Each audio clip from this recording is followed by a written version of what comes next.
अजित पवार आणि धनंजय मुंडेंनी घेतली मुख्यमंत्री देवेंद्र फडणवीसांची भेट। दोन मोठ्या भेटीनंतर धनंजय मुंडेंचा राजीनामा न होण्याचे संकेत।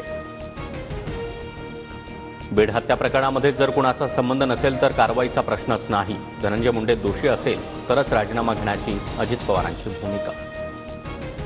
माझ्या राजीनाम्याबाबत अजित पवार आणि फडणवीसांना अधिकार। मी दोषी आहे की नाही हे फडणवीस आणि अजित पवारांनी स्पष्ट करावं। मंत्री धनंजय मुंडे यांची प्रतिक्रिया। धनंजय मुंडेंच्या राजीनाम्याबाबत अजितदादांनीच निर्णय घ्यावा। भाजपचा राजीनाम्याशी संबंध काय? आमदार सुरेश धस यांचा सवाल। सुरेश धस भाजपमधले खालचे कार्यकर्ते। धस काय बोलतात याच्याशी मला देणं घेणं नाही। वरिष्ठ नेत्यांचं मत महत्त्वाचं। अजित पवारांचं धसांना प्रत्युत्तर। बीड हत्या प्रकरणावरून सत्ताधारी पक्षामधील लोक अजितदादांना आणि राष्ट्रवादीला टार्गेट का करतात? खासदार सुप्रिया सुळे यांच्याकडून अजित पवारांची पाठराखण।